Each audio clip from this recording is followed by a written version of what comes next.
Welcome ma'am. தம்பிக்கு செப்பு ஜாமா இருக்கா தம்பி? இல்லை மேம், இங்கே மண்பானை மட்டும்தான் உண்டு. பார்க்குறீங்களா? ஐயோ, இங்கேயும் இல்லையா? இவளுக்கு அழுதே எனக்கு கொண்டுருவாளுகளே. அம்மா, அப்ப எனக்கு மண்பானை வாங்கி கொடுங்க. அம்மா, இப்ப எனக்கு மண்பானை வாங்கி கொடுங்க. இது மண்பானை வச்சு நீங்க என்னடி பண்ணுவீங்க? எனக்கு வேணும். ஆனா இதான் கடைசி டீ. உங்க இனிமே வீட்டுல இருந்து வெளியே கூட்டு வரானா இல்லையான்னு பாருங்க. தம்பி, நீ அந்த மண்பானையை கொண்டு வாப்பா. மேம், இந்த 2 பானையும் பாருங்க. இது உங்களுக்கு பிடிச்சிருந்தா இது எடுத்துக்கோங்க. சரி தம்பி, இதுல 2 கொடு.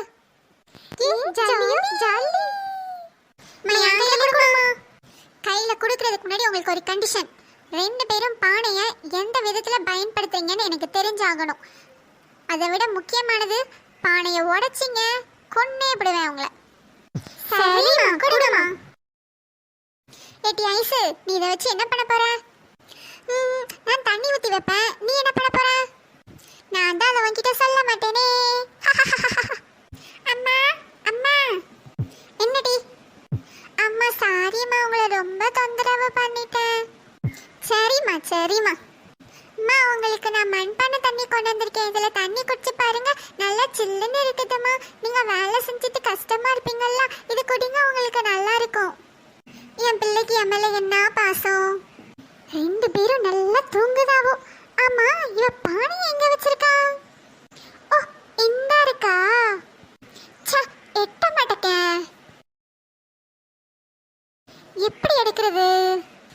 ஐயோ, பானை உடைஞ்சு போச்சே. சத்தம் கட்டாம நம்மளும் போய் தூங்கிட வேண்டியதுதான்.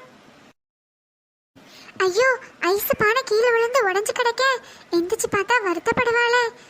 சரி, நம்ம ஏதாவது பண்ணி வைப்போம். இப்ப அழகான ஃப்ளவர் வாஷ் ஆயிடுச்சு. பார்த்தா ரொம்ப சந்தோஷப்படுவா.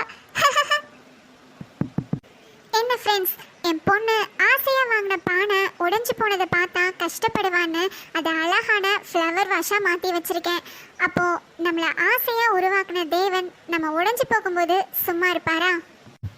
தேவன் இருதய நொறுங்குண்டவர்களை குணமாக்குகிறார், அவர்களுடைய காயங்களை கட்டுகிறார். ஓகே ஃப்ரெண்ட்ஸ், பாய்.